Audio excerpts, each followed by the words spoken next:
Today, I'm going to be making some white bread. White bread is delicious, especially when it's homemade.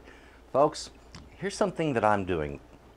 Right now, with season 5, we're moving into the holiday seasons, and I wanted to put forth a series of baked goods. And I wanted to kind of grow on that series of baked goods until we get to a little more advanced items. And it's not going to get real advanced, it's going to stay fairly basic throughout. So we're going to have beginners and intermediate and kind of that kind of baking going on. Nothing too intense.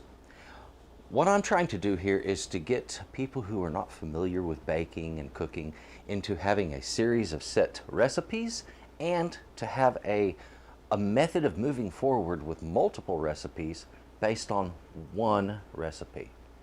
Now, what does that mean? Well, what I taught in the last two episodes, which were muffins and blueberry muffins, we discussed how bakers, professional bakers, only have one muffin recipe. It's what they do to that recipe that turns it into multiple different kinds of muffins. Whether they spice it differently or whether they put additions in there such as nuts and fruits and things like that. All right, so this is the same way.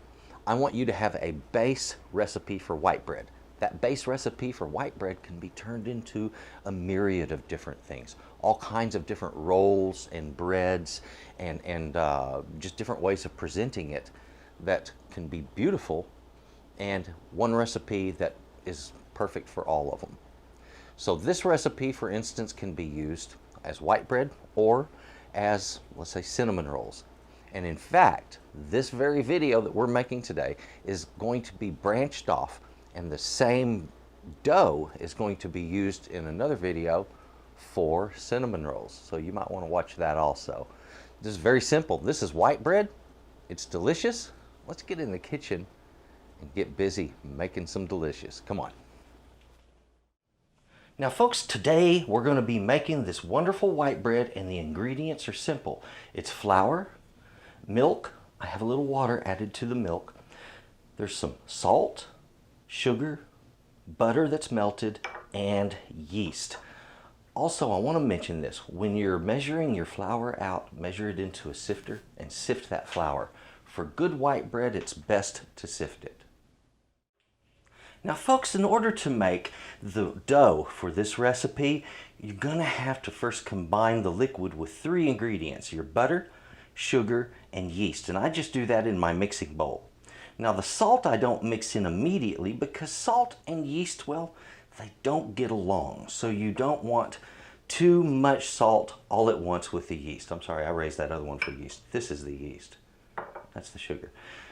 The yeast and salt, they just don't agree with each other, and salt will retard the growth of yeast. So you don't want it coming in contact with it too soon or in too great a quantity relative to the other ingredients. So what I do is I take the salt and I mix it in with the flour. I just stir it in gently, and then I spoon the flour in to this other stuff after they've been mixed in my mixing bowl. So do it in that order and knead your bread for, a good 5 to 10 minutes at least. Now folks, when you're going to make bread, you're going to need a bowl to rise the bread in. Don't use a metal bowl because yeast reacts with metals, okay, and it doesn't get along with metal. So use a ceramic, a plastic, or a glass bowl to rise in. Make sure you oil that bowl. That's what I've got this out for. I have something else to cover it. You can use plastic wrap, or you can use something like this. If you have another bowl, just invert it, and you have a perfect setup for rising your dough. Okay, now that we have finished mixing that dough, simply place it right down in the bowl. I want to say this, having a spatula makes handling this a lot easier because it is somewhat sticky, as it should be. Well, we have the bread rising right now, and that's going to take whatever amount of time it takes. Depends on whether you used fast rising yeast or just regular yeast. Regular yeast will take twice as long. So it could be anywhere from an hour, it could be 2 or even 3 hours. Just let it rise until it doubles in bulk, okay? Once it doubles in bulk, we're going to punch it down. We're going to roll it out after we cut it in half, and we're going to get busy making. So it's just a matter of waiting, give it time and relax, and well, there's not much to do other than wait. Wait. I've given this a little more time than I needed for the rise. And look at that. It really filled it up, didn't it? So that was about an hour and a half. And if you'll notice the air pockets on the sides down here, that is ready to go. Once I punch this down, divide it into 2 parts, you can fill 2 loaf pans just like this, and then get your bread in the oven at 400 degrees for about 30 minutes and it's cooked up. It's a delicious way to go. Now folks, when you're going to be cooking bread, most of the time it'll release okay, but you want to make sure, and all you have to do to make sure is to rub some butter over this pan, make sure it's well coated, put some flour in there, dust it around and knock out the excess so you have a greased and floured pan. Then, once you've got that ready to go, put that dough in there to rise up a second time, and then we can bake it. Nothing like getting to punch down the dough. There you go. Hey, it's just tradition, okay? Go ahead and enjoy doing that, and then what we want to do is take our dough. I'm going to place it here on this board, flour it up here, and I'm going to divide it out. And that's what these things are for. This is actually a pastry knife is what that is, and it is kind of dull on the end, but it's designed to work with dough. Right onto that floured surface. And remember, this is a sticky dough, so you're going to fight with it a little bit, but it's not a bad thing. All right. There we go. Nothing more to it than that. Let's give it time to rise, and once it gets nice and puffed up, well, we're ready to cook it up.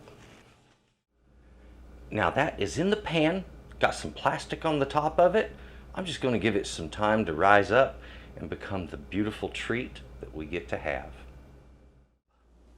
Now folks, look at that. This beautiful rise on the bread. This is now ready to go in the oven, which is preheating at 375 degrees. Now I'm doing that because, well, normally I cook this at about 400, and normally when I'm cooking things like that, I cook them about 350. So today I'm just going to split the difference because I'm cooking them both.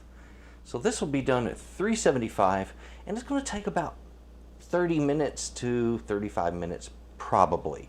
Okay, it has risen up even. It's beautiful. It's got this beautiful crease it formed down the middle. I don't know how, but it did.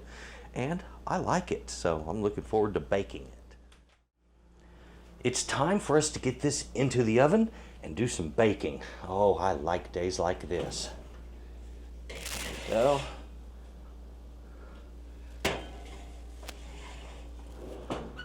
Now it's just a matter of time. Now for the beautiful loaf that we are baking up, we used a total, this will make 2 loaves by the way. This is 5 cups of flour. Here I have 2 cups of liquid, that's 1.5 cup of milk mixed with 1/2 cup of water, gives me 2 cups of volume. 2 teaspoons of salt, 3 tablespoons of sugar, 3 tablespoons of butter melted, and 4.5 teaspoons of yeast. And this is, as I mentioned, enough to make 2 loaves. Now on that yeast, that's also equivalent to 2 packages of dry yeast. Make sure, as I mentioned, to sift out that flour, and that way you get a good quality and good texture in that bread.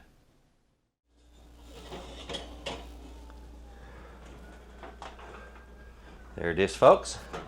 There's our bread. It's out. It's beautiful.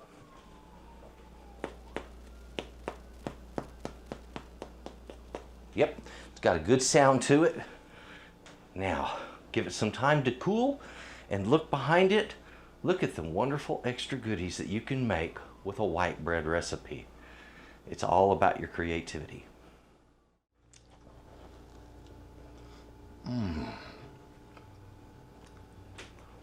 The texture, the flavor. This is good bread, folks. Here, let me show you what I mean. Look at the evenness. It's a beautiful loaf of bread. The crumb, that's what the texture inside.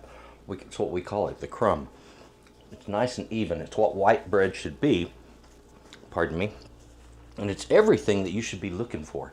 If you want a great base recipe for white bread, things you can make other wonderful dishes with, this is it. Okay, so please enjoy this recipe. Take a look in the description box down below. I've got some links there. There's a link to my other channel, that's Chef Trotters Tips. And also, there's a link to my website, and that is S.A.Trotter.com. So if you would, take a look at that. I sell shirts, I sell my prints. I'm just now getting those on there. And then in the next couple of months, you're gonna see the Texas Cooking Today aprons, recipes, and other wonderful items right on that site.